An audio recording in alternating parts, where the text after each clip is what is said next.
Selamat pagi. Bincang asuransi pagi ini akan membawa kabar klaim stroke juga dari wilayah Rupat.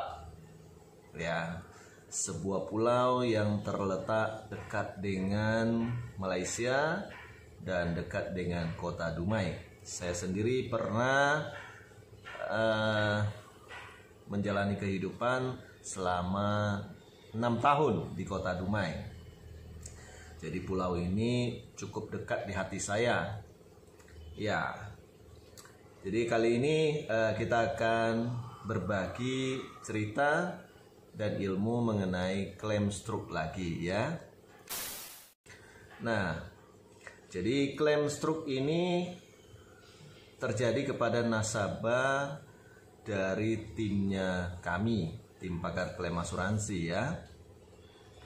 Nah, pada saat klaim diajukan, ada beberapa syarat yang sudah terpenuhi, seperti ya menurut versi kita hasil MRI dan CT scan menyatakan bahwa telah terjadi ICH ya, intracerebral hematoma. Dalam bahasa awam diartikan sebagai pendarahan internal kepala. Ya, seperti itu. Nah, dalam bahasa surat keterangan dokter dinyatakan sebagai stroke hemoragik karena kemudian yang bersangkutan secara fisik ya dinyatakan lumpuh sebelah kanan dan sudah tidak bisa beraktivitas lagi. Ya, target klaim tentunya adalah berupa santunan dan pembebasan premi. Ketika klaim diajukan dan berkas-berkas sudah dilengkapi, hasil MRI, surat keterangan dokter, bukti-bukti medis pendukung. Nah, kemudian datang surat penolakan dari perusahaan asuransi yang menyatakan bahwa klaim tidak bisa dibayarkan karena ICH atau intracerebral hematoma atau pendarahan internal kepala bukan stroke, bukan bagian daripada kriterianya klaim kondisi kritis. Nah, kenapa bisa begitu?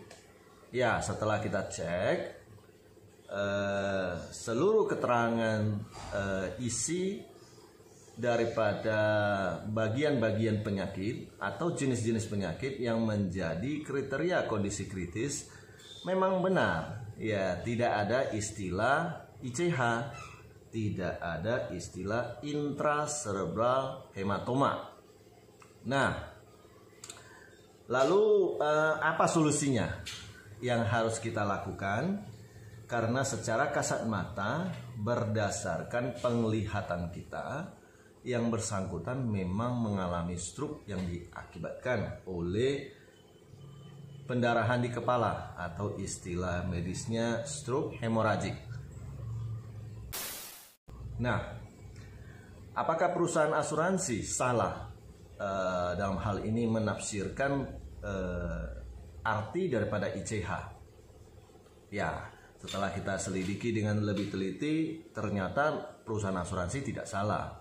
Memang benar, ICH itu tidak tertera di dalam kontrak polis. Nah, dan secara general, ICH atau pendarahan di dalam kepala belum tentu mengakibatkan stroke. Ya, secara medisnya seperti itu. Bisa jadi pendarahan di dalam kepala itu tidak ada hubungannya dengan kelumpuhan, tidak ada hubungannya dengan defisit neurologis permanen seperti yang disyaratkan di dalam buku polis. Oke, ya lantas seperti biasa sebagai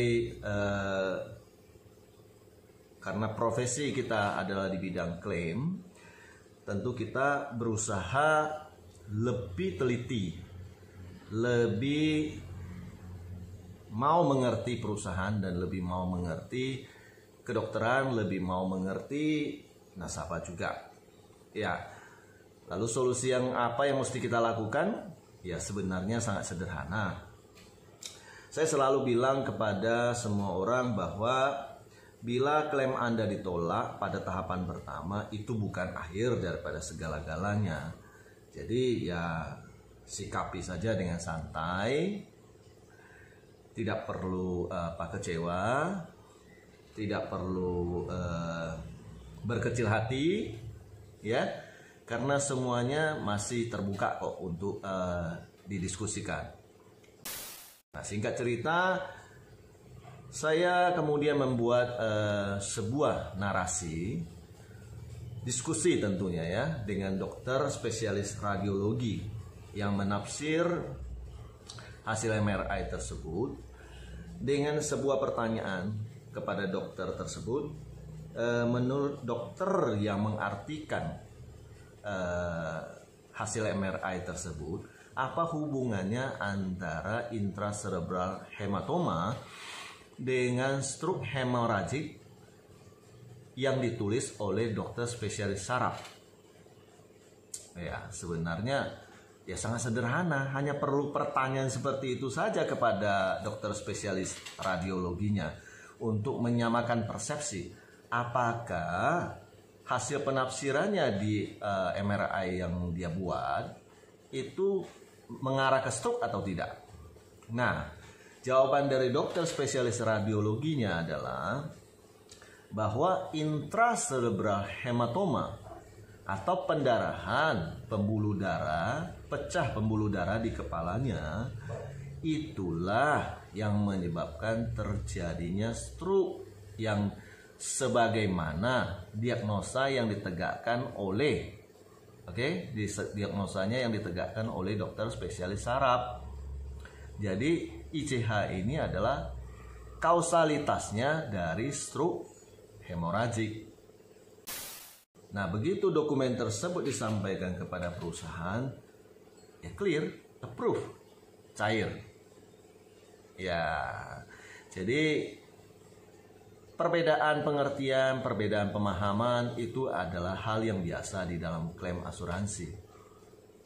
Nah, bagaimana kita menyikapinya, bagaimana kita mencari solusi sehingga bisa menyatukan persepsi dan mengeluarkan klaim asuransinya untuk membantu nasabah yang benar-benar membutuhkan. Disitulah letak seninya dan hati nuraninya. Ya, demikian bincang asuransi kita kali ini mengenai klaim. Semoga ini bermanfaat bagi kita semuanya dan salam sehat selalu ya.